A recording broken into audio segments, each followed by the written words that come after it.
नमस्कार, स्वागत है आप सभी का आपके ऑफिशियल यूट्यूब चैनल गुरुजी स्पेशल क्लासेस में। मैं हूं निमाई साना, आपके समक्ष उपस्थित हूं साइंस विषय वस्तु को लेकर। स्टूडेंट्स, आज की क्लास में हम सॉल्व करने वाले हैं मोशन टॉपिक पर बेस्ड प्रैक्टिस सेट 2 को, जिसके अंतर्गत हम सॉल्व करेंगे कुछ मोस्ट इंपॉर्टेंट प्रश्न जो कहीं ना कहीं किसी ना किसी वनडे कॉम्पिटिटिव एग्जाम्स में पूछे गए हैं और सीधे सीधे आपके सुपर टेट एग्जाम्स में पूछे जा सकते हैं। तो चलिए शुरू करते हैं आज की क्लास और जानते हैं आज की क्लास का पहला क्वेश्चन। और इस प्रैक्टिस सेट सीरीज का 21वां क्वेश्चन आपकी स्क्रीन पर है। क्वेश्चन नंबर 21 में आपसे पूछा गया स्टूडेंट्स की त्वरण ज्ञात करने का सही सूत्र कौन सा है, यानी कि जो त्वरण है यानी एक्सेलरेशन है, इसको फाइंड करने का सही फॉर्मूला क्या है, ये आपसे पूछा गया है। ऑप्शन ए कहता है a equal to v minus u upon में टी। ऑप्शन बी कहता है a equal to mu plus v t. Option C कहता है a equal to v plus u upon में टी। और ऑप्शन डी कहता है a equal to v plus u upon में टू।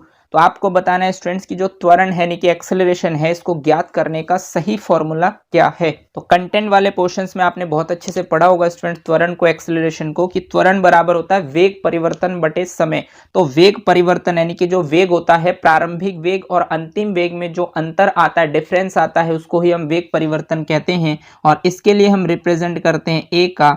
तो त्वरण बराबर होता है वेग परिवर्तन यानी कि v माइनस यू अपॉन में हो जाता है t। तो v होता है आपका स्टूडेंट्स अंतिम वेग, u होता है आपका प्रारंभिक वेग, और जब आप अंतिम वेग में से प्रारंभिक वेग को माइनस करते हैं तो वेग में परिवर्तन आता है, और बटे में जो समय होता है, इसी दर को हम एक्सेलरेशन यानी त्वरण कहते हैं। तो इस हिसाब से अगर हम देखें तो सही फॉर्मूला बनता है आपका ऑप्शन नंबर ए कि a equal to v minus u upon में टी। उम्मीद करता हूं कि आपने कंटेंट को बहुत अच्छे से कवर किया होगा, तो इस क्वेश्चन के राइट ऑप्शन तक आप इजीली पहुंच पाए होंगे और आप समझ पा रहे होंगे कि किस तरीके के प्रश्न आपके कॉम्पिटिटिव एग्जाम्स में पूछे जाते हैं।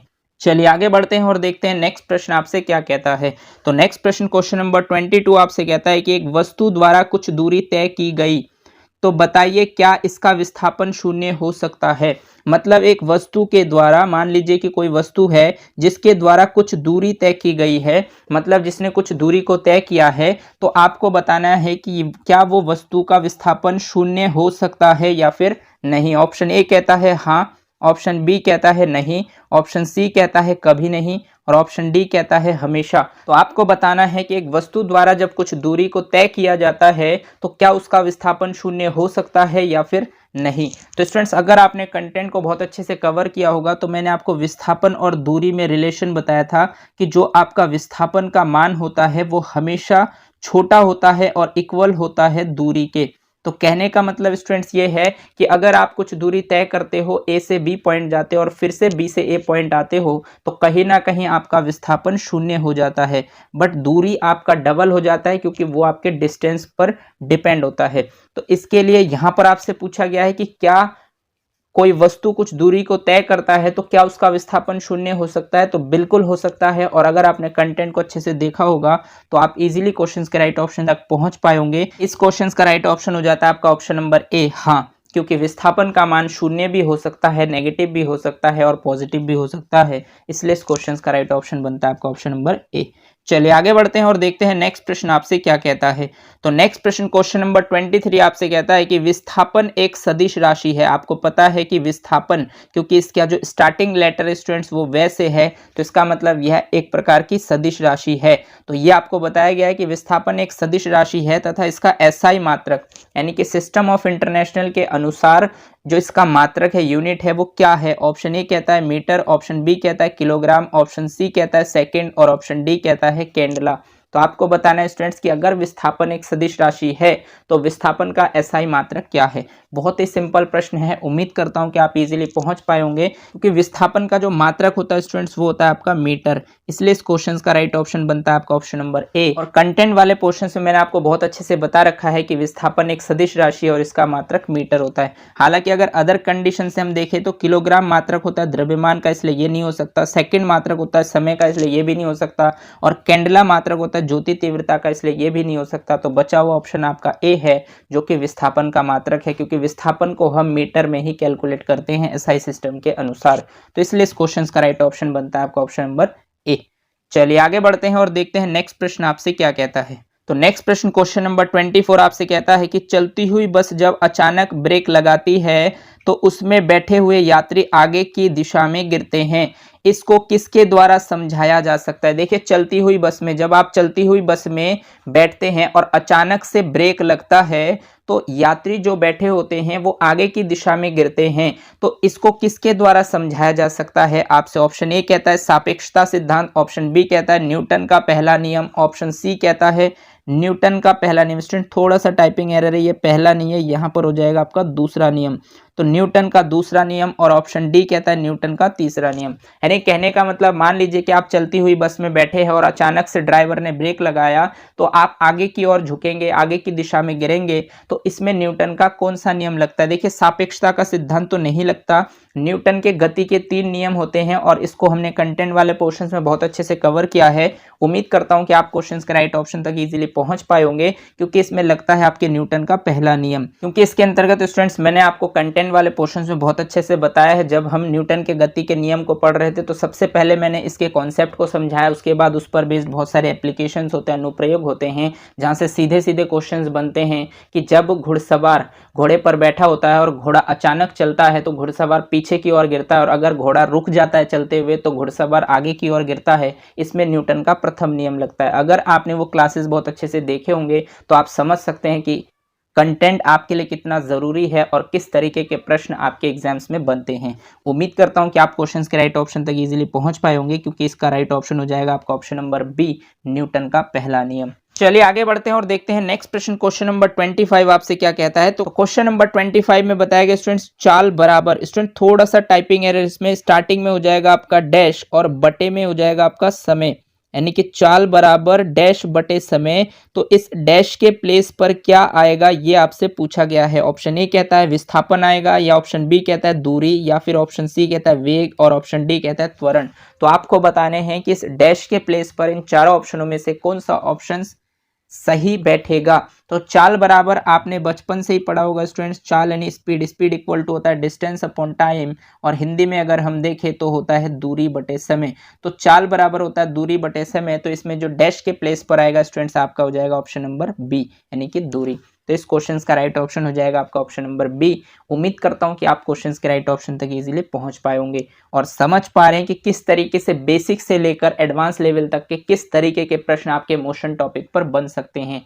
इससे ज्यादा कुछ नहीं हो सकता स्टूडेंट्स। इसीलिए मैं आपको बार बार कहता हूं, कंटेंट बहुत ज़्यादा ज़रूरी है और सबसे पहले आपको अपना सिलेबस देखना है और सिलेबस के अकॉर्डिंग पहले कंटेंट को समझना है, फिर उस पर बेस प्रैक्टिस सेट लगाने हैं। अगर आप इस स्ट्रेटजी के साथ अपने सुपर टेट के हर एक सिलेबस को, हर एक सब्जेक्ट को कवर करते हैं तो आप हर एक सब्जेक्ट्स में फुल स्कोर कर सकते हैं। उम्मीद करता हूं कि आप मेरी बातों को समझ पा रहे हैं और क्वेश्चन नंबर 25 के राइट ऑप्शन तक इजीली पहुंच पाए होंगे। चलिए आगे बढ़ते हैं और देखते हैं नेक्स्ट प्रश्न आपसे क्या कहता है। तो नेक्स्ट प्रश्न क्वेश्चन नंबर 26 आपसे कहता है कि डैश गति में वस्तु निश्चित बिंदु के आगे पीछे गति करती है। यानी कि यहाँ पर आपसे पूछा गया डैश, यानी कि इस डैश के प्लेस पर कौन सा ऑप्शन आएगा ये आपसे पूछा गया है। ऑप्शन ए कहता है एक समान गति, ऑप्शन बी कहता है रेखीय गति, ऑप्शन सी कहता है दोलन गति, और ऑप्शन डी कहता है त्वरित गति। मतलब डैश गति में वस्तु निश्चित बिंदु के आगे पीछे गति करती है, यानी कि कौन सी गति में वस्तु जो है वो निश्चित बिंदु के आगे पीछे गति करती है। यानी कि आपने देखा होगा स्टूडेंट्स कि जब एक सरल लोलक एक निश्चित बिंदु, मतलब इस बिंदु के इस तरफ इधर और इधर गति करती है तो इस गति को कौन सा गति कहते हैं? क्या इसको एक समान गति कहते हैं? तो बिल्कुल भी नहीं कहते। क्या इसको रेखीय गति कहते हैं? तो बिल्कुल नहीं कहते। और ना ही इसको त्वरित गति कहते हैं, क्योंकि इसको दोलन गति कहते हैं और इसके बारे में मैंने कंटेंट में आपको बहुत अच्छे से क्लियर किया हुआ है। अगर आपने कंटेंट देखा होगा या रिवाइज किया होगा तो आप इजीली क्वेश्चंस के राइट ऑप्शन तक पहुंच पाए होंगे। चलिए आगे बढ़ते हैं और देखते हैं नेक्स्ट प्रश्न आपसे क्या कहता है। तो नेक्स्ट प्रश्न क्वेश्चन नंबर 27 आपसे कहता है कि किसी पिंड के उस गुणधर्म को क्या कहते हैं जिसमें वह सीधी रेखा में विराम या एक समान गति की स्थिति में किसी भी परिवर्तन का विरोध करती है। यानी कि किसी पिंड के उस गुणधर्म को, यानी कि कोई पिंड है तो इसके जो गुणधर्म है उस गुणधर्म को हम क्या कहेंगे जिससे वह सीधी रेखा में विराम या एक समान गति की स्थिति में, या तो वो विराम की स्थिति में होगा या फिर वो एक ही स्पीड में गति करेगा, इस स्थिति में होगा, वो अपने परिवर्तन का यानी कि डिफरेंस का विरोध करती है। यानी कि वो कौन सा कंडीशन होता है जब वो अपने परिवर्तन का विरोध करते हैं, मतलब कि वो उस कंडीशंस को होना नहीं चाहती है। तो ऑप्शन ए कहता है गतिहीनता, ऑप्शन बी कहता है जड़त्व, ऑप्शन सी कहता है कुछ भार और ऑप्शन डी कहता है अक्रियता। मतलब किसी पिंड के उस गुण धर्म को, यानी कोई पिंड है आपके पास और वो पिंड चाहती है कि वो अगर विराम में है तो विराम में ही बने रहना चाहती है, अगर वो एक समान गति की स्थिति में है तो उसी एक समान गति की स्थिति में बने रहना चाहती है, मतलब वो परिवर्तन का विरोध करती है, परिवर्तन चाहती ही नहीं है, तो उस कंडीशंस को क्या कहेंगे। स्टूडेंट्स अगर आपने कंटेंट को ध्यान से पढ़ा होगा तो आप इजीली समझ पाए होंगे कि क्वेश्चन में आपसे पूछा क्या गया है। इस क्वेश्चन का राइट ऑप्शन हो जाएगा आपका जड़त्व, मतलब इनर्शिया। जब हम न्यूटन के गति के नियम पढ़ रहे थे तो इसके दौरान मैंने आपको बताया था इनर्शिया के बारे में, नहीं जड़त्व के बारे में, कि जड़त्व होता क्या है। तो अगर कोई भी पिंड अगर वो विराम की स्थिति में है तो वो हमेशा विराम की स्थिति में बने रहना चाहती है, और अगर वो गति की अवस्था में है तो हमेशा गति की अवस्था में ही रहना चाहती है। वो अपनी स्थिति में किसी भी तरीके से परिवर्तन नहीं चाहती है, और जो अपनी स्थिति में परिवर्तन का विरोध करती है उसको हम जड़त्व यानी इनर्शिया कहते हैं। तो उस कंडीशन को जड़त्व कहा जाता है, और जड़त्व को मैंने डिटेल में समझाया था और इसके प्रकार भी मैंने आपको बताया कि जड़त्व कितने प्रकार के होते हैं। अगर आपने क्लासेस को अच्छे से देखे होंगे तो आप समझ पा रहे होंगे कि किस तरीके के प्रश्न बनते हैं और आपके लिए कंटेंट कितना इंपॉर्टेंट है। तो इस क्वेश्चन का राइट ऑप्शन बनता है आपका ऑप्शन नंबर बी। चलिए आगे बढ़ते हैं और देखते हैं नेक्स्ट प्रश्न आपसे क्या कहता है। तो नेक्स्ट प्रश्न क्वेश्चन नंबर 28 आपसे कहता है त्वरण गुना समय बराबर, यानी त्वरण गुना समय बराबर क्या होगा, इस डैश के प्लेस पर आपको बताना है। ऑप्शन ए कहता है वेग परिवर्तन, ऑप्शन बी कहता है संवेग परिवर्तन, ऑप्शन सी कहता है विस्थापन और ऑप्शन डी कहता है दूरी। तो आपको बताने हैं कि त्वरण गुना समय बराबर क्या होगा, क्या वेग परिवर्तन होगा या संवेग परिवर्तन होगा या विस्थापन होगा या फिर दूरी। चारों ऑप्शनों में से कौन सा ऑप्शन बेस्ट हो सकता है। स्टूडेंट्स अगर आपने कभी त्वरण को पढ़ा होगा या कंटेंट को आपने ध्यान से पढ़ा होगा तो त्वरण बराबर होता है वेग परिवर्तन बटे में समय। अगर स्टूडेंट्स आप इस समय को इस तरफ लाएंगे, इक्वल के लेफ्ट साइड में लाएंगे, तो त्वरण के साथ इसकी गुना हो जाएगी, यानी त्वरण गुना समय बराबर हो जाएगा आपका वेग परिवर्तन। तो आपसे पूछा गया है कि त्वरण गुना समय बराबर क्या होगा, यानी कि इस फॉर्मूले से जब आप त्वरण को पढ़ते हैं, मैंने त्वरण के बारे में जब आपको बताया तो सबसे पहले मैंने त्वरण के बारे में बताया, उसके बाद उसके फॉर्मूले के बारे में बताया, उससे मैंने उसका मात्रक निकालना सिखाया, उससे मैंने विमाएं ज्ञात कैसे की जाती है उसको बताया। तो वो सभी पॉइंट्स मैंने आपको बताया था कि इंपॉर्टेंट है, क्योंकि इस तरीके से कैसे भी प्रश्न आपसे घुमाकर पूछा जा सकता है। तो सीधा सीधा आपके फॉर्मूले से ये क्वेश्चन पूछा गया है कि त्वरण बराबर जो आप पढ़ते हैं वेग परिवर्तन बटे समय, और वेग परिवर्तन को हम v माइनस यू कहते हैं, क्योंकि v होता है आपका अंतिम वेग और u होता है आपका प्रारंभिक वेग, और इन दोनों के अंतर को हम वेग परिवर्तन कहते हैं। तो इस पर भी क्वेश्चंस पूछे जा चुके हैं और ये क्वेश्चंस भी बहुत इंटरेस्टिंग है, क्योंकि यहाँ पर थोड़ा सा चेंज किया गया। नॉर्मली अगर देखा जाए तो क्वेश्चन बहुत ही आसान है, बट थोड़ा सा घुमाया गया और आपको कंफ्यूज करने की कोशिश की गई। अगर आप फॉर्मूला देखेंगे तो त्वरण बराबर होता है वेग परिवर्तन बटे समय, और इस समय को जब आप इस तरफ ले जाएंगे त्वरण के साथ इसकी गुना हो जाएगी, तो त्वरण गुना समय बराबर हो जाएगा आपका वेग परिवर्तन। तो इसका मतलब इस क्वेश्चन का राइट ऑप्शन बनता है आपका ऑप्शन नंबर ए। इसी तरीके के चेंजेस ही कर सकते हैं स्टूडेंट्स, अगर एग्जामिनर करेंगे तो इतना ही कर सकते हैं, इससे ज़्यादा वो कुछ नहीं कर सकते। इसीलिए आपके लिए कंटेंट बहुत ज़्यादा ज़रूरी है। कंटेंट को आप अच्छे से पढ़े और अपने आप को इतना विकसित करें कि अगर आपके साथ कोई गेम खेल रहा है या चीटिंग कर रहा है या फिर आपको फंसाने की कोशिश कर रहा है तो आप उसमें ना फंसे, मतलब आप रटे ना, चीज़ों को समझे। इसीलिए मैं आपको बार बार कहता हूं कि आप चीज़ों को समझ कर पढ़े, तो बहुत अच्छा होगा कि आप एग्जाम में बेहतर स्कोर कर पाएंगे। चलिए आगे बढ़ते हैं और देखते हैं नेक्स्ट प्रश्न आपसे क्या कहता है। नेक्स्ट प्रश्न क्वेश्चन नंबर 29 आपसे कहता है कि एक गेंद को क्षैतिज से कितने कोण पर फेंके कि यह अधिकतम क्षैतिज दूरी तय कर सके। थोड़ा सा टाइपिंग एरर स्टूडेंट्स, यहाँ पर हो जाएगा आपका क्षैतिज। तो मतलब एक गेंद को क्षैतिज से, एक गेंद को आपको इस पॉइंट से फेंकना है तो उसको कितने के कोण पर फेंके कि अधिकतम दूरी को प्राप्त कर सके। मतलब यहाँ का जो एंगल है स्टूडेंट थीटा, इस एंगल की बात आपसे की गई है कि आप कितने डिग्री के कोण पर गेंद को फेंके कि वो ज़्यादा से ज़्यादा डिस्टेंस को कवर करे। स्टूडेंट्स इस तरीके के दो प्रश्न आप मोशन टॉपिक पर पढ़ चुके हैं। सीधा सीधा प्रोजेक्टाइल मोशन से पूछा गया है, प्रक्षेप्य गति से। और आपको पता है कि करंटली जो नीरज चोपड़ा जी है जिन्होंने गोल्ड मेडल जीता ओलंपिक में, से काफ़ी ज़्यादा फेम है। हो सकता है कि इस तरीके के प्रश्न आपके विज्ञान विषय वस्तु के अंतर्गत पूछ लिया जाए, क्योंकि इस तरीके के प्रश्न पहले भी पूछे गए हैं, क्योंकि ये तीसरा क्वेश्चन है और मैंने आपको हर जगह बता रखा है कि किस डिग्री के कोण पर आपको भाले को फेंकना चाहिए या बैट से गेंद को मारना चाहिए जिससे वो अधिकतम डिस्टेंस को कवर कर सके। तो ऑप्शन ए कहता है 0 डिग्री, ऑप्शन बी कहता है 90 डिग्री, ऑप्शन सी कहता है 30 डिग्री और ऑप्शन डी कहता है 45 डिग्री। उम्मीद करता हूं कि आप क्वेश्चंस के राइट ऑप्शन तक इजीली पहुंच पाए होंगे, क्योंकि प्रोजेक्टाइल मोशंस के अंतर्गत, प्रक्षेप्य गति के अंतर्गत मैंने आपको बताया है कि जब जब आप 45 डिग्री के कोण पर, चाहे आप भाला को फेंकते हैं या किसी गेंद को फेंकते हैं या किसी गेंद को बल्ले से मारते हैं, 45 डिग्री के कोण पर जब जब आप गेंद को फेंकेंगे तब तब वो अधिकतम दूरी तय कर पाएगी। तो इसलिए इस क्वेश्चन का राइट ऑप्शन बनता है आपका 45 डिग्री। उम्मीद करता हूं कि आप क्वेश्चंस को देखकर रियलाइज कर पा रहे होंगे कि किस तरीके से आपसे क्वेश्चंस में अलग अलग टाइप में, अलग अलग लैंग्वेज के साथ क्वेश्चंस पूछा जा सकता है। क्वेश्चंस बहुत ही आसान है स्टूडेंट्स, लेकिन पूछने का तरीका हर बार अलग है। कभी बैट से पूछ लिया जाएगा, कभी आपके गेंद से पूछ लिया जाएगा, कभी आपसे भाले से रिलेटेड, मतलब किसी भी तरीके से पूछा जा सकता है। मोशन जब आप परपेंडिकुलर ना फेंककर इधर उधर किसी भी एंगल पर फेंकते हैं तो वो प्रक्षेप्य गति होता है, और प्रक्षेप्य गति में जो मैक्सिमम डिस्टेंस है वो 40 डिग्री के कोण पर ही आप प्राप्त करते हैं। इसलिए इस क्वेश्चन का राइट ऑप्शन बनता है 45 डिग्री। चलिए आगे बढ़ते हैं और देखते हैं नेक्स्ट प्रश्न आपसे क्या कहता है। तो नेक्स्ट प्रश्न क्वेश्चन नंबर 30 आपसे कहता है कि झूले की गति किस प्रकार की है। देखिए, झूले की गति, जब आप झूला झूलते हैं तो उसमें जो आप गति करते हैं, यानी मोशंस करते हैं, वो किस प्रकार का मोशन करते हैं। ऑप्शन ए कहता है वृत्तीय गति, ऑप्शन बी कहता है रेखीय गति, ऑप्शन सी कहता है कुंडलाकार गति और ऑप्शन डी कहता है दोलन गति। तो स्टूडेंट्स, वृत्तीय गति मतलब गोल गोल आप घूमते हैं, तो झूले में तो आप गोल गोल नहीं घूमते, इसलिए ये नहीं हो सकता। ऑप्शन बी कहता है रेखीय गति, मतलब आप जब सीधी रेखा में चलते हैं तो रेखीय गति होता है, लेकिन झूले में आप सीधी रेखा में नहीं चलते, इसका मतलब ये भी नहीं हो सकता। और कुंडलाकार गति मतलब कुछ इस तरीके से कुंडल के आकार का बनता है, तो इसका मतलब इसमें भी झूले की गति नहीं होता, क्योंकि आपको पता है कि जब आप झूले में झूलते हैं तो मान लीजिए कि ये एक निश्चित बिंदु है और इस बिंदु के इस तरफ और इधर उधर आप गति करते हैं, और इस प्रकार की गति को हम दोलन गति कहते हैं। इसलिए इस क्वेश्चन का राइट ऑप्शन बनता है आपका ऑप्शन नंबर डी। और ये सभी चीजें हम कंटेंट में बहुत अच्छे से कवर कर चुके हैं कि दोलन गति जो है वो झूले की गति को कहते हैं, जिसमें एक निश्चित बिंदु के इधर उधर आप इक्वल डिस्टेंस ट्रेवल करते हैं। तो इस प्रकार की गति को हम दोलन गति कहते हैं। मतलब इस क्वेश्चन का राइट ऑप्शन हो जाएगा आपका ऑप्शन नंबर डी। चलिए आगे बढ़ते हैं और देखते हैं नेक्स्ट प्रश्न आपसे क्या कहता है। तो नेक्स्ट क्वेश्चन नंबर 31 आपसे कहता है कि घूर्णन करती हुई एक गोल मेज पर अचानक एक लड़का आकर बैठ जाता है, तो मेज के कोणीय वेग पर क्या प्रभाव पड़ेगा। मान लीजिए कि कोई गोल मेज जो घूर्णन गति कर रही है, मतलब इस पथ के चारों ओर घूम रही है, घूर्णन गति कर रही है, और उस पर अगर अचानक से एक लड़का आकर बैठ जाए, यानी कि उस पर कोई एक्स्ट्रा वेट अगर आप दे देते हैं, तो इससे मेज के कोणीय वेग पर, यानी कि जो जिस गति से वो घूर्णन कर रही है उसके वेग में क्या प्रभाव पड़ेगा, क्या अंतर आ सकता है आपके हिसाब से। ऑप्शन ए कहता है कम हो जाएगा, ऑप्शन बी कहता है बढ़ जाएगा, ऑप्शन सी कहता है उतना ही रहेगा, और ऑप्शन डी कहता है कुछ नहीं कहा जा सकता।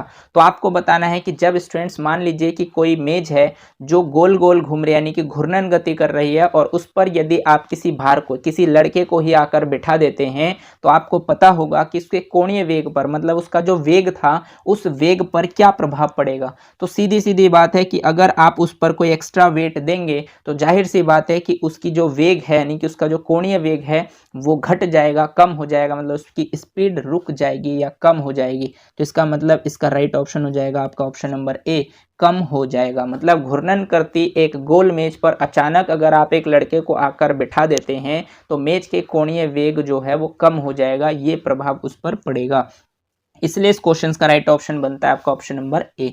उम्मीद करता हूं कि आप क्वेश्चंस के राइट ऑप्शन तक इजीली पहुंच पा रहे हैं और समझ पा रहे होंगे कि किस तरीके के क्वेश्चंस आपके मोशन टॉपिक पर बेस्ड बनते हैं। स्टूडेंट्स, सीधे सीधे आपके अंडरस्टैंडिंग बेस्ड क्वेश्चंस आपसे पूछे जाते हैं। इसी तरीके से अगर आप चीज़ों को समझ कर करते हैं तो आप इजीली इन प्रश्नों को सॉल्व कर सकते हैं। बहुत ही सिंपल लेवल के क्वेश्चंस होते हैं। चलिए आगे बढ़ते हैं और देखते हैं नेक्स्ट प्रश्न आपसे क्या कहता है। तो नेक्स्ट प्रश्न क्वेश्चन नंबर 32 आपसे कहता है कि सूर्य के चारों ओर पृथ्वी की गति डैश है। देखिए, सूर्य के चारों ओर मतलब आपको पता है कि हमारी जो पृथ्वी है वो सूर्य के चारों ओर परिक्रमा करती है। तो सूर्य के चारों ओर जो पृथ्वी की गति है वो किस प्रकार की गति है, ये आपसे पूछा गया है। ऑप्शन ए कहता है रेखीय गति, ऑप्शन बी कहता है वृत्तीय गति, ऑप्शन सी कहता है दीर्घ वृत्तीय गति और ऑप्शन डी कहता है ये सभी। तो आपको बताने हैं कि जो पृथ्वी की गति है सूर्य के चारों ओर वो किस प्रकार की है। तो स्टूडेंट्स, रेखीय तो बिल्कुल नहीं हो सकती क्योंकि सीधी रेखा में तो पृथ्वी गति नहीं करती है। पृथ्वी जो गति करती है वो करती है वृत्तीय गति। तो इसलिए इस क्वेश्चन का राइट ऑप्शन हो जाएगा आपका ऑप्शन नंबर बी,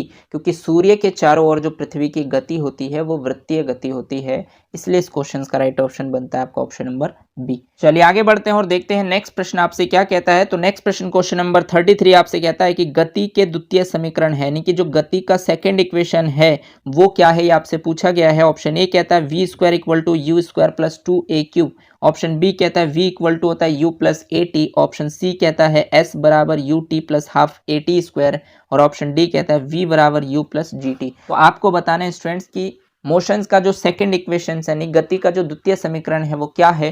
तो यहाँ पर जो ऑप्शन नंबर ए है v square equal to u square plus 2a cube बिल्कुल नहीं है, क्योंकि यहाँ पे क्यू नहीं होता s होता है। V square equal to u square plus 2as ये गति का तीसरा समीकरण होता है, तो ये दूसरा तो बिल्कुल नहीं हो सकता। ऑप्शन बी कहता है v equal to u plus a t, तो ये आपका प्रथम समीकरण होता है, इसलिए ये भी नहीं हो सकता। और ऑप्शन डी कहता है v equal to u plus g t, मतलब एक भी त्वरण है और जी भी त्वरण है, दोनों ही आपके फर्स्ट इक्वेशंस को रिप्रेजेंट करते हैं। कभी आप ए यूज कर सकते हैं, कभी आप जी, बट ये दोनों ही फर्स्ट इक्वेशन है। तो बचा हुआ ऑप्शन आपका सी है एस बराबर u t plus half a t square, ये आपके गति का दूसरा समीकरण है, इसलिए इस क्वेश्चन का राइट ऑप्शन बनता है आपका ऑप्शन नंबर सी। तो स्टूडेंट्स इस तरीके से क्वेश्चन में आपको कंफ्यूज किया जा सकता है।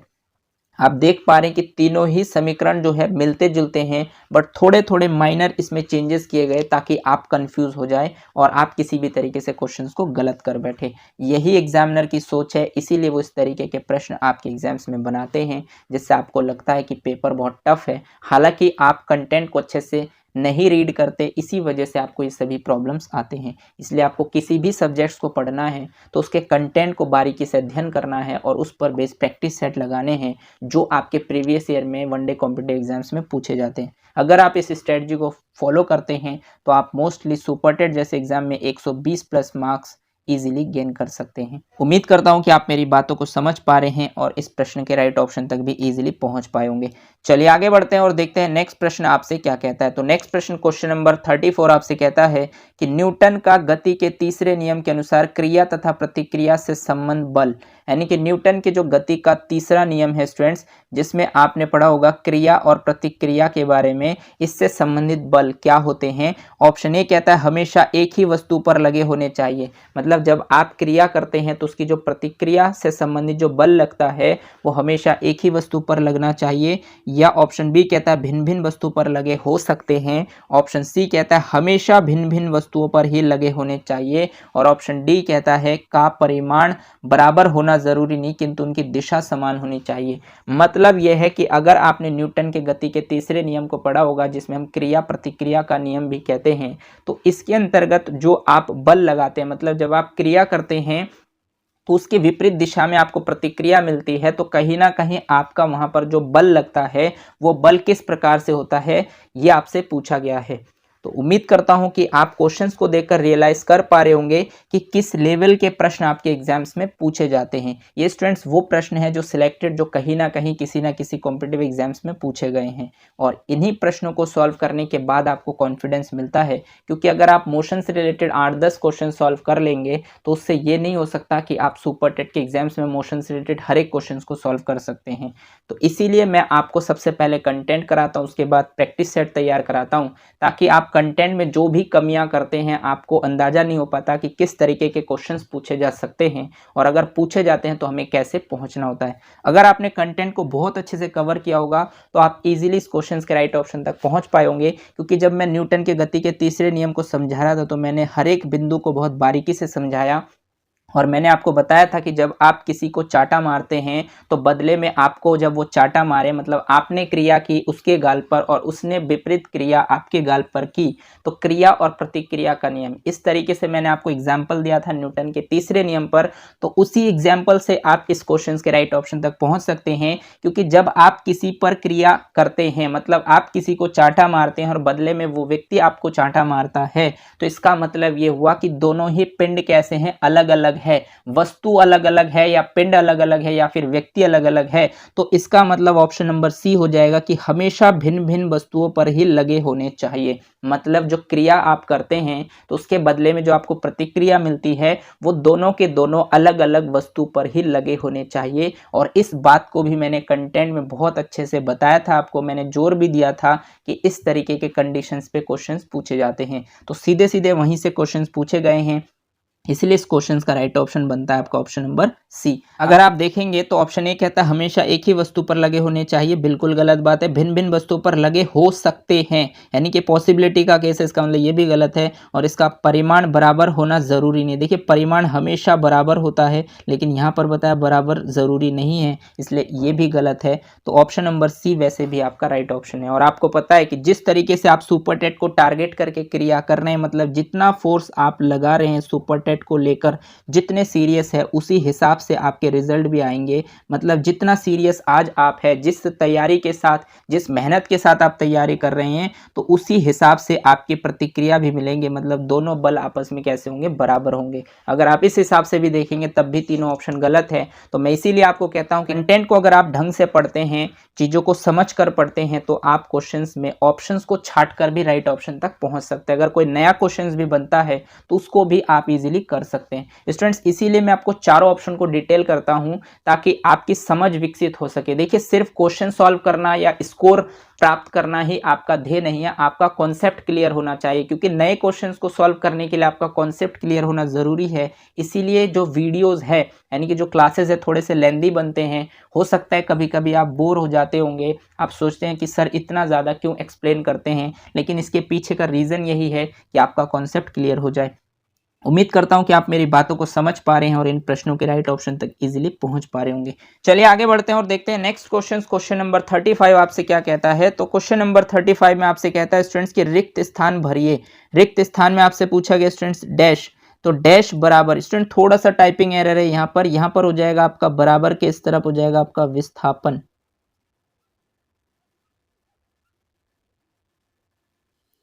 विस्थापन बटे में हो जाएगा समय, मतलब डैश बराबर विस्थापन बटे समय होता है। ये आपका क्वेश्चन है, थोड़ा सा टाइपिंग एरर है, इसको एडजस्ट कर लीजिएगा।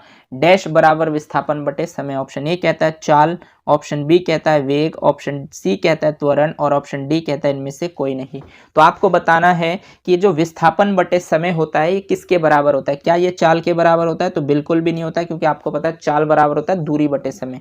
और वेग का मतलब होता है विस्थापन बटे समय। इसका मतलब इस क्वेश्चन का राइट ऑप्शन हो जाएगा आपका ऑप्शन नंबर बी। और अगर आप त्वरण को देखते हैं तो त्वरण बराबर होता है वेग परिवर्तन बटे समय। तो इसलिए त्वरण भी नहीं हो सकता, क्योंकि क्वेश्चन में आपसे दिया गया है विस्थापन बटे समय और विस्थापन बटे समय होता है वेग। इसलिए इस क्वेश्चन का राइट ऑप्शन बनता है आपका ऑप्शन नंबर बी। उम्मीद करता हूं कि आप भी क्वेश्चंस के राइट ऑप्शन तक इजीली पहुंच पाए होंगे। चलिए आगे बढ़ते हैं और देखते हैं नेक्स्ट प्रश्न आपसे क्या कहता है। तो नेक्स्ट प्रश्न क्वेश्चन नंबर 36 आपसे कहता है कि किस अवस्था में किसी वस्तु के औसत वेग का परिमाण उसकी औसत चाल के बराबर होगा।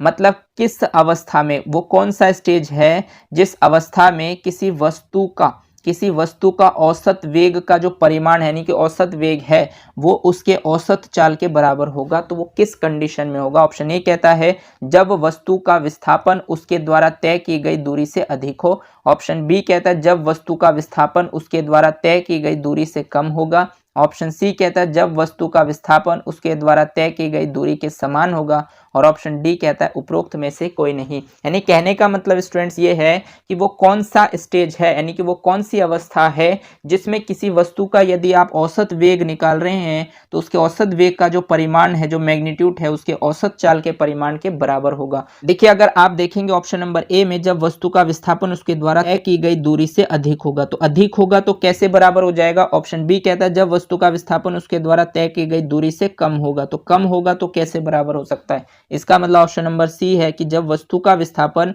उसके द्वारा तय की गई दूरी के समान होगा तभी ये एक दूसरे के बराबर होगा। इसलिए इस क्वेश्चन का राइट ऑप्शन बनता है आपका ऑप्शन नंबर सी। उम्मीद करता हूं कि आप भी क्वेश्चंस के राइट ऑप्शन तक इजीली पहुंच पाए होंगे और आप समझ पा रहे हैं कि किस तरीके से लैंग्वेज के थ्रू आपसे क्वेश्चंस पूछे जा रहे हैं ताकि आप कंफ्यूज हो जाएं और इतने बड़े बड़े ऑप्शंस को देखकर आप कंफ्यूज होकर क्वेश्चंस को गलत कर बैठे। स्टूडेंट्स इसी तरीके से सिंपल सा क्वेश्चन है कि औसत वेग और औसत चाल कब बराबर होंगे। तो औसत वेग और औसत चाल तभी बराबर होंगे जितना आप विस्थापन तय करेंगे उतनी ही आपकी दूरी होनी चाहिए, मतलब विस्थापन और दूरी समान होनी चाहिए। तो सिंपल सा क्वेश्चन था, लेकिन इसके ऑप्शंस को इतना बड़ा किया गया ताकि बच्चा इसके ऑप्शंस देखे, क्वेश्चंस पढ़े तो वो कंफ्यूज हो जाए और वो सही ऑप्शन तक ना पहुंच पाए। यही एग्जामिनर की हमेशा रणनीति होती है और मैं चाहता हूं कि आप इन सभी चीजों से इस तरीके से परिचित हो कि किसी भी तरीके से आपसे पूछे जाए आप क्वेश्चंस के राइट ऑप्शन तक इजीली पहुंच पाए। चलिए आगे बढ़ते हैं और देखते हैं नेक्स्ट प्रश्न आपसे क्या कहता है। तो नेक्स्ट प्रश्न क्वेश्चन नंबर 37 आपसे कहता है कि दूरी, चाल, समय, त्वरण में से कौन सी राशि सदिश है। सिंपल सा क्वेश्चन पूछा गया स्टूडेंट्स कि दूरी, चाल, समय, त्वरण में से कौन सी राशि सदिश राशि है, ये आपसे पूछा गया है। तो मापन एवं मात्रक के अंतर्गत मैंने अदिश और सदिश के बारे में आपको बताया है और सदिश राशि को ज्ञात करने के कुछ मैंने मेथड्स भी बताए थे, शॉर्ट मेथड्स। अगर आपने वो क्लासेस अच्छे से देखी होंगी तो आप इजीली इस क्वेश्चन के राइट ऑप्शन तक पहुंच सकते हैं। ऑप्शन ए कहता है दूरी, ऑप्शन बी कहता है चाल, ऑप्शन सी कहता है समय और ऑप्शन डी कहता है त्वरण। तो स्टूडेंट्स अगर आप देखेंगे तो दूरी एक अदिश राशि है, ऑप्शन बी है चाल, चाल भी एक अदिश राशि है और समय भी एक अदिश राशि है। त्वरण को अगर आप देखेंगे तो आधा तय के बाद होता है आपका व्यय, और मैंने आपको बता रखे हैं कि मोस्टली जो वर्ड व्यय से स्टार्ट होते हैं वो लगभग सदिश राशि में आते हैं। तो उस हिसाब से भी अगर आप देखेंगे तो राइट ऑप्शन हो जाएगा आपका ऑप्शन नंबर डी। और वैसे भी आपको मैंने बता रखा है कि त्वरण एक प्रकार की सदिश राशि है। कंटेंट वाले पोर्शन में मैंने इन सभी चीजों को आपको डिटेल में बताया हुआ है। उम्मीद करता हूं कि आप क्वेश्चंस को देखकर उसके राइट ऑप्शन तक इजीली पहुंच पा रहे होंगे। चलिए आगे बढ़ते हैं और देखते हैं नेक्स्ट प्रश्न आपसे क्या कहता है। तो नेक्स्ट प्रश्न क्वेश्चन नंबर 38 आपसे कहता है कि किसी भी स्थिर या गतिशील वस्तु की स्थिति और दिशा में तब तक कोई परिवर्तन नहीं होता जब तक उस पर कोई बाह्य बल सक्रिय ना हो। इन्वर्टेड कोमा में पॉइंट दिया गया है कि किसी भी स्थिर या गतिशील, अगर कोई वस्तु स्थिर है तो वो स्थिर ही रहे और गतिशील है तो गतिशील की स्थिति में ही रहे। उसकी स्थिति में या दिशा में तब तक कोई परिवर्तन नहीं होता जब तक उस पर कोई एक्स्ट्रा फोर्स यानी बाह्य बल एक्टिव ना हो, सक्रिय ना हो। तो ये आपसे बताया गया। ऑप्शन ए कहता है न्यूटन की गति विषयक प्रथम नियम, ऑप्शन बी कहता है न्यूटन का गति विषयक द्वितीय नियम, ऑप्शन सी कहता है न्यूटन का गति विषयक तृतीय नियम और ऑप्शन डी कहता है गैलीलियो का गति विषयक नियम। तो आपसे पूछा गया स्टूडेंट्स कि किसी भी स्थिर या गतिशील वस्तु की स्थिति और दशा में तब तक कोई परिवर्तन नहीं होता जब तक उस पर कोई बाह्य बल सक्रिय ना हो, यानी कि एक्स्ट्रा फोर्स जब तक उस पर कार्य नहीं करेगा तब तक उसकी स्थिति में कोई भी परिवर्तन नहीं होगा। तो इस कंडीशंस को हम कहते हैं जड़त्व, और जड़त्व का नियम आपका बताता है न्यूटन का गति विषयक प्रथम नियम। इसलिए इस क्वेश्चन का राइट ऑप्शन हो जाएगा आपका ऑप्शन नंबर ए। उम्मीद करता हूं कि आप भी क्वेश्चन के राइट ऑप्शन तक इजीली पहुंच पाए होंगे और समझ पा रहे होंगे कि किस तरीके के क्वेश्चन आपके एग्जाम्स में पूछे जाते हैं। चलिए आगे बढ़ते हैं और देखते हैं नेक्स्ट प्रश्न आपसे क्या कहता है। तो नेक्स्ट प्रश्न क्वेश्चन नंबर 39 आपसे कहता है कि किसी वस्तु के एक समान व असमान गति के समय दूरी ग्राफ की प्रकृति क्या होती है। यानी कि किसी वस्तु के एक समान व असमान गति, यानी कि कोई वस्तु है अगर वो एक समान गति करती है और कभी वो असमान गति करती है तो उसके समय दूरी के ग्राफ की प्रकृति कैसी होगी। यानी कि जो ग्राफ बनेगा समय और डिस्टेंस के बीच में जो ग्राफ बनता है उसका नेचर कैसा होगा जब वो एक समान गति करती है और जब वो असमान गति करती है। तो ऑप्शन ए कहता है सरल रेखा वृत्तीय, ऑप्शन बी कहता है वृत्तीय सरल रेखा, ऑप्शन सी कहता है सरल रेखा और मुड़ी हुई रेखा और ऑप्शन डी कहता है इनमें से कोई नहीं। स्टूडेंट्स बहुत ही इंटरेस्टिंग क्वेश्चन है और बहुत ही इंपॉर्टेंट भी, और इस तरीके के क्वेश्चंस अगर पूछे जाते हैं एग्जाम में तो मोस्टली स्टूडेंट्स इस क्वेश्चंस को समझ नहीं पाएंगे। देखिए आपसे पूछा गया कि कोई वस्तु है जब वो एक समान गति करती है और जब वो असमान गति करती है तो उनका जो समय और दूरी का ग्राफ बनता है उसका नेचर कैसा होता है। देखिए मान लीजिए कि आपका जो ग्राफ है, मान लीजिए कि ये आपके दूरी को रिप्रेजेंट करता है और ये वाला जो ग्राफ की लाइन है वो आपके समय को रिप्रेजेंट करता है। तो अगर आप दूरी और समय के बीच में ग्राफ ड्रॉ करते हैं तो कुछ इस तरीके का ग्राफ होता है, कभी कभी इस तरीके का भी ग्राफ होता है। ठीक, तो इस तरीके से आपसे क्वेश्चंस पूछा गया कि मान लीजिए कि जब समय और दूरी मतलब एक समान हो तब वो जो ग्राफ बनेगा वो किस प्रकार का होगा और जब वो असमान होगा तब किस प्रकार का। तो देखिए पहले एक समान के हिसाब से आपको आंसर देना है। ऑप्शन ए कहता है सरल रेखा, बिल्कुल जब एक समान होगा समय और दूरी का अंतराल तो एक सीधी रेखा यानी सरल रेखा बनाएगी। तो इसका मतलब ये ऑप्शन तो ठीक है। लेकिन जब असमान गति करेगी यानी कि समय और दूरी में असमानताएं होंगे तो क्या वो ग्राफ वृत्तीय हो जाएगा। तो बिल्कुल नहीं होगा, वृत्त तो नहीं हो सकता क्योंकि सर्कल कैसे बन सकता है, सर्कल कभी नहीं बन सकता। ऑप्शन बी कहता है, ऑप्शन नंबर पहले पॉइंट पे रखा है वृत्तीय, मतलब जब एक समान गति करेगा तो क्या वृत्तीय हो सकता है, बिल्कुल भी नहीं हो सकता। इसका मतलब ये ऑप्शन भी गलत है। ऑप्शन सी कहता है सरल रेखा, मतलब जब एक समान गति करेगी तो जो रेखा बनेगी वो सरल रेखीय बनेंगे और जब असमान गति मतलब उल्टा पुल्टा जब समय और दूरी का जो मान है जब वो असमान होंगे तो जो रेखा आपको मिलेंगे वो मुड़ी हुई रेखा मिलेंगे। तो इसका मतलब राइट ऑप्शन बनेगा आपका ऑप्शन नंबर सी। उम्मीद करता हूं कि आप क्वेश्चंस के राइट ऑप्शन तक इजीली पहुंच पाए होंगे। क्वेश्चंस बहुत ही इंटरेस्टिंग था। क्वेश्चंस को कंफ्यूज करने के लिए आगे पीछे देखिए किस तरीके से घुमाया गया, और इस तरीके के क्वेश्चंस को आप तभी कर सकते हैं जब आपका कॉन्सेप्ट क्लियर होता है। स्टूडेंट्स, ग्राफ में जब मान लीजिए कि आप यहाँ पर दूरी को रिप्रेजेंट करते हैं यानी कि डिस्टेंस को, और यहाँ पर आप टाइम को रिप्रेजेंट करते हैं, और जब समय और डिस्टेंस दोनों सेम होता है तो जो ग्राफ बनता है आपका वो एक सीधी रेखा में बनता है, मतलब सरल रेखा में। तो एक समान गति में तो सरल रेखा में बनेगा, लेकिन जब समय और डिस्टेंस अलग अलग होंगे तो ये थोड़ा सा मुड़ा हुआ बन सकता है। तो ये था क्वेश्चन। तो पहला आंसर होना चाहिए आपका सरल रेखा। तो ऑप्शन नंबर ए में तो सरल रेखा है, लेकिन असमान गति के लिए इन्होंने बता दिया वृत्तीय, इसलिए ऑप्शन ए नहीं हो सकता। और ऑप्शन बी बिल्कुल नहीं हो सकता, क्योंकि एक समान गति में वृत्तीय कैसे हो सकता है, तो इसलिए ये भी नहीं हो सकता। तो बचा हुआ ऑप्शन आपका सी है, क्योंकि इसमें बताया गया कि जब एक समान होगा तो जो रेखा बनेगी वो सरल रेखा, और जब असमान गति होंगे तो रेखा बनेगी मुड़ी हुई रेखा। इसका मतलब बेस्ट ऑप्शन आपका ऑप्शन नंबर सी, और यही इस क्वेश्चन का राइट ऑप्शन है। स्टूडेंट्स, इस तरीके के प्रश्न यदि आपके सुपर टेट एग्जाम्स में बनते हैं तो मोस्टली 4 से 5% बच्चे ही होंगे जो इस तरीके के क्वेश्चंस को सॉल्व करेंगे। और यदि आप इस तरीके के क्वेश्चंस को आप पहले अटेम्प्ट करते हैं तो आप समझिए कि आप उन 4 से 5% लोगों में से हैं, तो इसका मतलब आपका सिलेक्शन ज़रूर होगा। और अगर आप नहीं पहुंच पाए तो आप सीरियस हो जाए और समझने की कोशिश करें कि कॉन्सेप्ट को हमें किस तरीके से पढ़ना चाहिए और किस तरीके से हमें तैयार रहना है, क्योंकि क्वेश्चंस किसी भी तरीके से आपसे आए, आप 10 में से 10 तभी कर सकते हैं जब आप कंटेंट को बहुत अच्छे से कवर करेंगे। उम्मीद करता हूं कि आप क्वेश्चंस के राइट ऑप्शन तक इजीली पहुंच पाए होंगे, लेकिन फिर भी अगर कोई डाउट्स आपके मन में बनता है तो आप कमेंट सेक्शन में जाकर ज़रूर बताइए। मैं कोशिश करूंगा कि आपके डाउट्स को क्लियर करूं। चलिए आगे बढ़ते हैं और देखते हैं नेक्स्ट प्रश्न आपसे क्या कहता है। तो नेक्स्ट प्रश्न और इस मोशन टॉपिक पर बेस्ड इस प्रैक्टिस सेट का लास्ट प्रश्न आपके स्क्रीन पर स्टूडेंट्स क्वेश्चन नंबर 40 में आपसे पूछा गया है कि प्रत्येक क्रिया के बराबर व विपरीत दिशा में एक प्रतिक्रिया होती है। यह है, ऑप्शन ए कहता है न्यूटन की गति विषयक प्रथम नियम, ऑप्शन बी कहता है न्यूटन का गति विषयक द्वितीय नियम, ऑप्शन सी कहता है न्यूटन का गति विषयक तृतीय नियम, और ऑप्शन डी कहता है उपयुक्त में से कोई नहीं। तो आपको बताना है कि इस क्वेश्चन का राइट ऑप्शन क्या हो सकता है। स्टूडेंट्स, मोशन टॉपिक पर बेस्ड एक प्रश्न पूछे जाएंगे। कौन से प्रश्न आपसे पूछे जाएंगे ये किसी को भी नहीं पता, लेकिन आपको हर तरीके से तैयार करना है मोशन टॉपिक को, ताकि अगर टफ क्वेश्चंस भी बने तब भी आप पहुंच पाए, और यदि आसान प्रश्न बने तो भी आप पहुंच पाए। क्योंकि आसान प्रश्न तो सभी कर लेंगे, लेकिन जो आसान के साथ साथ टफ वाले प्रश्नों को भी करेगा, सिलेक्शन उन्हीं का होगा। 5% लोगों का ही सिलेक्शन होगा, और अगर आप उन 5% में अपना स्थान बनाना चाहते हैं तो इसके लिए आपको बहुत ज़्यादा मेहनत करने की आवश्यकता है, और मेहनत भी सही डायरेक्शन में। ये नहीं कि आप डेली के डेली 300 क्वेश्चन सॉल्व कर रहे हैं तो आपका सिलेक्शन हो जाएगा, ज़रूरी ये नहीं है। ज़रूरी ये है कि आपके सिलेबस के अकॉर्डिंग आप पढ़ रहे हैं या फिर नहीं। उम्मीद करता हूं कि इस क्वेश्चन के राइट ऑप्शन तक आप पहुंच पाए होंगे, क्योंकि प्रत्येक क्रिया के बराबर, देखिए बराबर विपरीत दिशा में जो क्रिया होती है उसको हम प्रतिक्रिया कहते हैं। तो प्रत्येक क्रिया की विपरीत दिशा में एक प्रतिक्रिया होती है, और इसको हम कहते हैं न्यूटन का गति विषयक तृतीय नियम। इसलिए इस क्वेश्चन का राइट ऑप्शन बनता है आपका ऑप्शन नंबर सी। उम्मीद करता हूं कि इन सभी प्रश्नों के राइट ऑप्शन तक आप इजीली पहुंच पाए होंगे, और आप रियलाइज कर पा रहे होंगे कि मोशन टॉपिक आपके लिए कितना इंपॉर्टेंट है, और इसके कंटेंट आपके लिए कितने इंपॉर्टेंट है, किस तरीके के प्रश्न आपके वनडे कॉम्पिटिटिव एग्जाम्स में मोशन टॉपिक पर बेस्ड पूछे जाते हैं। और अगर आपके सिलेबस में भी मोशन टॉपिक है और अगर आपसे क्वेश्चंस पूछे जाएंगे तो कुछ इसी तरीके के क्वेश्चन से पूछे जाएंगे। अब कौन सा क्वेश्चन होगा इनमें से ये हम नहीं बता सकते, इसके लिए ज़रूरी है कि आपको मोशन टॉपिक को अच्छे से पढ़ना चाहिए।